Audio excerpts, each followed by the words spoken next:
New York সফররত প্রধান উপদেষ্টা ও তার সফর সঙ্গীদের নিরাপত্তা বাড়ানো হয়েছে।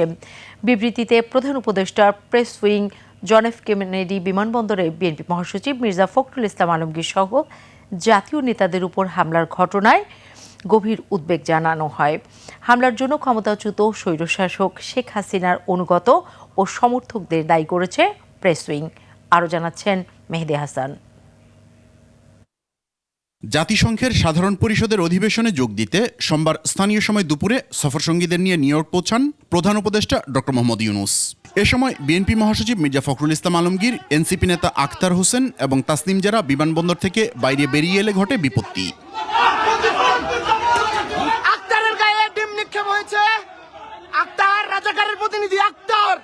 জয় বাংলা স্লোগান দিয়ে তাদের উপর ঝাঁপিয়ে পড়ে একদল প্রবাসী বাংলাদেশি। অকথ্য ভাষায় গালিগালাজ সহ গায়ে ছুড়ে মারা হয় ডিম। এ ঘটনার পর বিবৃতিতে প্রধান উপদেষ্টার প্রেস উইং সোমবার নিউ ইয়র্কে ঘটে যাওয়া ঘটনাকে উদ্বেগজনক বলে উল্লেখ করে জানিয়েছে, এ হামলা পরিচালনা করেছে ক্ষমতাচ্যুত স্বৈরশাসক শেখ হাসিনার অনুগতরা ও সমর্থকরা। বিবৃতিতে বলা হয়, এ নিন্দনীয় ঘটনা স্মরণ করিয়ে দেয় হাসিনা শাসনামলের বিষাক্ত ও সহিংস রাজনৈতিক সংস্কৃতির কথা, যা থেকে মুক্ত হয়ে শান্তিপূর্ণ, গণতান্ত্রিক ও অন্তর্ভুক্তিমূলক বাংলাদেশ গড়ার ব্যাপারে সরকার দৃঢ় প্রতিজ্ঞ।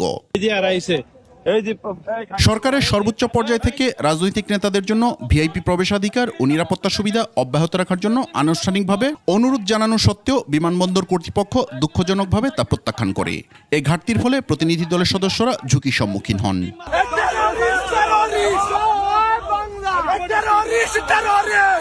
সরকার নিউ ইয়র্কে বাংলাদেশ মিশনের মাধ্যমে তাৎক্ষণিকভাবে মার্কিন কর্তৃপক্ষকে আইনানুগ পদক্ষেপ গ্রহণের অনুরোধ জানায়।